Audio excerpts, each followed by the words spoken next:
nome é Matheus Santos França, sou residente de pediatria do segundo ano do Hospital Infantil João Paulo II.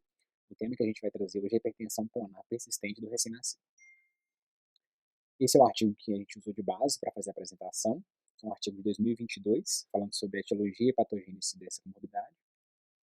A programação da nossa aula, a gente vai passar pelos conceitos, pelos fatores de risco, passar um pouco pela circulação fetal normal, a fisiopatologia da hipertensão pulmonar, etiologia, clínica e achados de imagem, tratamento, take-home messages e as referências. Conceitualmente, a hipertensão pulmonar do recém-nascido é uma síndrome clínica caracterizada pelo aumento de resistência vascular pulmonar ao nascimento, com uma hipoxemia severa, que não responde aos tratamentos habituais, que tem como causa uma disrupção àquela transição normal da circulação fetal para a circulação pós-natal. A gente tem uma prevalência de 2% nos recém-nascidos pré-termos e 0,2% nos recém-nascidos termos. Uma letalidade que chega até 16%, e entre 10% a 20% dos pacientes que desenvolvem essa comorbidade, a gente tem dados já que esses pacientes necessitam de ECMO. Como fator de risco, a gente tem fator de risco materno e fator de risco próprio do RM.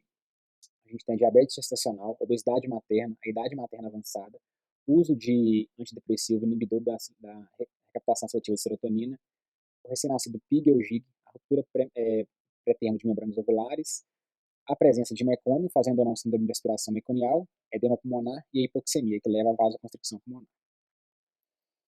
Como característica da circulação fetal, a gente tem uma circulação que é em paralelo, que utiliza a placenta como fonte de troca de gases. Então, a gente tem um pulmão que inicialmente é fechado, né, com fluxo pulmonar mínimo, que vai do ventrículo direito para o pulmão de 12% geralmente, e com 3 comunicações que permitem a vitalidade fetal garantida pela placenta. Uma das comunicações é o ducto venoso, que leva sangue oxigenado da veia umbilical para a veia cava inferior, desembocando no átrio. O forame oval, que comunica o átrio direito ao átrio esquerdo. E o canal arterial, que faz um fluxo de artéria pulmonar para a aorta.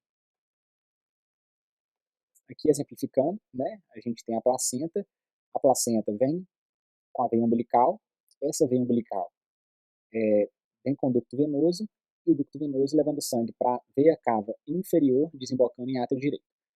Do átrio direito, a gente tem o forame oval, desembocando do átrio direito para o átrio esquerdo. Do átrio esquerdo, a gente já tem o ventrículo esquerdo e a saída de aorta, levando sangue oxigenado para o restante do corpo. Também a gente tem a veia cava superior, né, que leva sangue dos segmentos superiores do corpo, desembocando no átrio direito. Esse sangue passa para o ventrículo direito e também pelo forame oval. Do ventrículo direito são os 12% de sangue que passa para a circulação pulmonar, né, e a gente tem o canal arterial que comunica esse sangue não oxigenado que chega pela veia cava superior com o sangue oxigenado que está na aorta, irrigando a parte inferior do corpo. Aqui um exemplo já agora escrito, né? A veia umbilical, ducto venoso, veia cava inferior, átrio direito. Do átrio direito, forame oval, né? Átrio esquerdo, ventrículo esquerdo. Do átrio direito também, passando pelo ventrículo direito, artéria pulmonar, ducto arterial, né? Caindo na aorta e fazendo esse fluxo de forma que a gente consiga oxigenar nosso bebê com o pulmão fechado, mas com a placenta garantindo essa oxigenação. E aí, quando esse bebê nasce, quando ele faz a primeira respiração, né, a gente não tem mais placenta. Então, a gente tem uma desconexão placentária. Então, aquela fonte de oxigênio que ele estava ligada durante a gestação, não tem mais, né? A gente tem o estímulo tátil, a hipoxemia e a hipercapnia. Esses 4 estímulos vão ter como consequência a diminuição da resistência vascular pulmonar e um aumento da resistência vascular sistêmica. Com isso, ao longo do tempo, a gente vai ter o fechamento do forame oval por aumento de pressão no átrio esquerdo, né? A gente diminui a resistência vascular pulmonar e aumenta a pressão em átrio esquerdo. E o fluxo do canal arterial, que a gente tinha o fluxo pulmonar aorta, ele passa a ser de esquerda para a direita agora. E aí, de onde vem HP? Né? Se a gente tem um pulmão que habitualmente deveria diminuir sua resistência e aumentar a resistência sistêmica. Na HP, a gente teria o contrário, né? A gente vai ter mudanças estruturais e de função que vão levar ao aumento sustentado da resistência vascular pulmonar e o sangue que vai para a circulação sistêmica vai ser menor. O shunt, que era para estar aorta pulmonar, continuará direita e esquerda via canal arterial ou, se o canal estiver fechado, via forame oval patente. E aí a gente vai ter, na fisiopatologia, a fisiopatologia tanto da parte anatômica quanto da parte de mediadores vasoativos. Da parte anatômica, a gente vai ter a mal adaptação, o mau desenvolvimento, o baixo desenvolvimento e a obstrução intravascular. A mal-adaptação são doenças do parênquima pulmonar que vão levar à hipertensão pulmonar, como a síndrome da aspiração meconial, a síndrome do desconforto respiratório, a pneumonia, que vão levar à asfixia com hipoxemia e vasoconstrição. O mau desenvolvimento está relacionado a causas idiopáticas ou uma hipoxemia crônica intraútero. É conhecido como black lung, que a gente vê um pulmão preto ao raio-x. Está caracterizada por um remodelamento vascular, e aí a gente tem como causas questionáveis um fechamento precoce do canal arterial, né? Questionando na literatura se o uso de anti-inflamatório não esteroidal pela mãe poderia levar a isso, e também uma entidade chamada displasia alveolar capilar com mau alinhamento de vias pulmonares, que é uma entidade rara, mas que também está relacionado a mau desenvolvimento que vai levar à hipertensão pulmonar por remodelamento. Outra causa seria o baixo desenvolvimento, que basicamente é hipoplasia de parênquima ou de vasculatura, podendo ter como causa uma hernia diafragmática congênita, né, que leva à ocupação do espaço que deveria estar o pulmão, não permitindo o crescimento do mesmo, ou um defeito congênito do diafragma. E obstrução intravascular, a gente teria como exemplo a policitemia, que a gente tem um aumento de viscosidade sanguínea e a entrega de oxigênio aos tecidos fica prejudicada. Da parte de mediadores vasoativos, a gente vai falar sobre o óxido nítrico, a endotelina 1, a via da roquinase e a via do ácido araquidônico. Da parte do óxido nítrico, o óxido nítrico é um mediador endotelial, ele é liberado via endotélio e vai na musculatura lisa arterial pulmonar fazer vasodilatação. A endotelina 1 já faz o contrário, ela também é um mediador que é liberado por via endotelial, vai atuar também na parede lisa, só que faz o contrário, a ação é de vasoconstrição. A gente tem até uma ação terapêutica aqui, que é a bozentana. Não é uma medicação que a gente usa geralmente em neonato, usa mais na pediatria, e ela antagoniza esse receptor, fazendo vasodilatação. A via da roquinase também tem ação vasoconstritora, ela faz via canal de cálcio e ação de fibras de miosina, fazendo vasoconstrição na musculatura lisa pulmonar. E a via do ácido araquidônico, a ação já é vasodilatadora na musculatura lisa. Aqui exemplificando, né, a gente tem a parte do endotélio e aqui a parte da musculatura lisa. Na parte endotelial, a gente tem, por exemplo, aqui o óxido nítrico, né, que vai atuar na via da musculatura lisa, fazendo, em última instância, vasodilatação. Aqui a gente tem a via da prostacyclínica, né, do ácido araquidônico, que também, em última via, vai gerar vasodilatação. Da parte da vasoconstrição, a gente tem aqui como exemplo, né, a via da endotelina 1, com seu receptor levando a vasoconstrição na musculatura lisa pulmonar. Drogas que atuam nessa via também, que a gente tem que exemplificar, é a milrinona, né, que atua na fosfodiesterase 3, e o sildenafil, que atua na fosfodiesterase 5. Os dois são agentes vasodilatadores. Esse slide aqui, ele traz para a gente tanto a parte, né, de fisiopatologia, que a gente falou daquela parte da mal-adaptação, do mau desenvolvimento, como as etiologias de cada um, né? Da parte primária, a gente tem aquela causa idiopática, da parte da mal-adaptação, asfixia, pneumonia, sepsis, aspiração meconial, do mau desenvolvimento aquela entidade, que é a displasia alveolo-capilar com mau alinhamento de vias pulmonares, e a hipoplasia pulmonar, ou é causada por hernia diafragmática congênita, displasias esqueléticas e oligodramia crônica. Clinicamente, o nosso paciente, a gente vai encontrar, né? A gente vai ter uma suspeição diagnóstica para HP.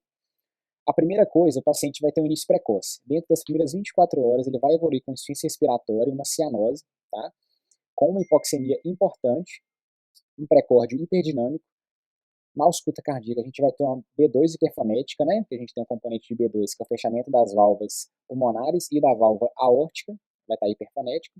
A gente pode auscultar em casos graves um sopro sistólico de insuficiência tricúspide, que é mais audível na borda external esquerda inferior, e uma grande diferença de saturação pré e pós-ductal, que geralmente é maior do que 10%.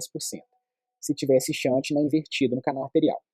Se essa saturação estiver normal, a gente não exclui a doença, porque a gente pode ter o canal fechado e esse shunt estar ocorrendo pelo forame oval patente, né? Levando até uma cianose generalizada sem essa diferença pré e pós-ductal.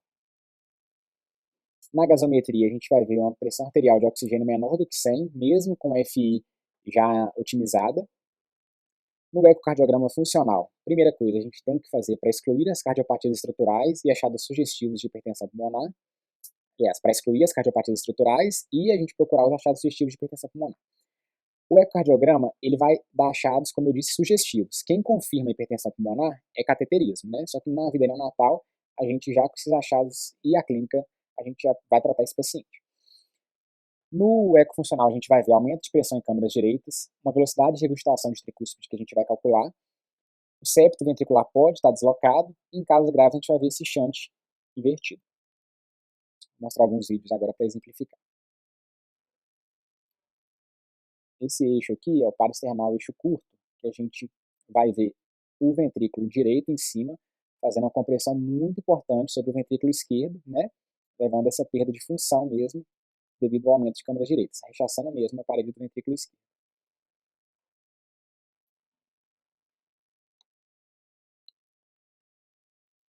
Aqui já é um corte do eixo longo, que a gente vê as câmaras direitas, o ventrículo direito bem aumentado, também rechaçando as câmaras à esquerda.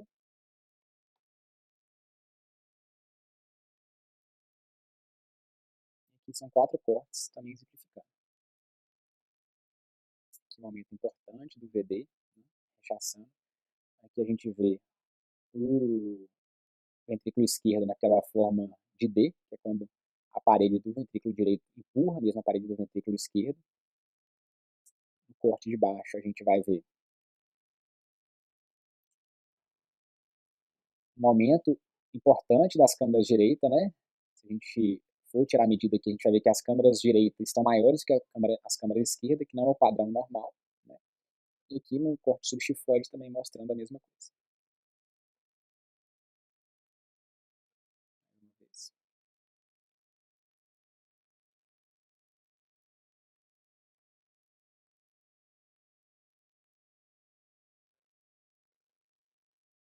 A velocidade de pico da regurgitação tricúspide também, que a gente vê por eletroassístole, né?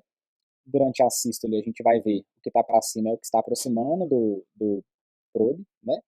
O que está afastando, a gente vai ver aqui essa curva para baixo, que é a medida que a gente vai fazer no ponto mais baixo aqui, que é o pico de regurgitação tricúspide. A veia cava inferior também vai estar bastante dilatada, pelo aumento de pressão na saída. E o manejo desse paciente. A primeira coisa, esse recém-nascido tem que ser admitido na unidade de terapia intensiva, né? A gente tem que fazer suplementação de O2. A suplementação de O2 tem um efeito também vasodilatadora, né? Tomando cuidado que a gente tem que titular esse paciente para saturar acima de 90 a 95%, né? Porque fazendo um aporte de oxigênio maior do que a gente precisa, a gente também vai liberar substâncias relacionadas a estresse oxidativo que vão piorar o desfecho desse paciente. O suporte ventilatório, ele pode ser um suporte não invasivo, não necessariamente a gente vai ter um suporte invasivo nesse paciente. A gente vai guiar muito pelo índice de oxigenação. Se esse paciente estiver mantendo um índice de oxigenação adequado, um suporte não invasivo, não necessariamente a gente vai ter que ir para o suporte invasivo. O suporte hemodinâmico, controlando fluidos e usando aminas, né? A nossa amina de escolha, primeiro, vai ser a dopamina, posteriormente, a epinefrina, e se a gente tiver uma disfunção ventricular documentada, a amina de escolha seria a milrinona. O tratamento de condições secundárias, por exemplo, uma síndrome de aspiração meconial, a gente avaliar se a gente faria ou não um surfactante, né, pela inativação da ação do pneumócito. Uma pneumonia, a gente tratar com antibiótico ou sepse, no caso, né. Sedação adequada, esse paciente tem que ventilar adequadamente, a gente tem que aumentar a relação de ventilação dele ao máximo, utilizar bloqueador neuromuscular, se for o caso. A meta de hemotransfusão desse paciente é uma meta para manter hemoglobina acima de 15, tá? Ou hematócrito maior do que 40. O óxido nítrico, a gente inicia quando a gente tem um índice de oxigenação maior do que 15, mesmo com a otimização de outras medidas, como a ventilação, e a gente começa com 20 ppm e vai titulando. E a ECMO como medida mesmo de completa refratariedade às demais diatomadas.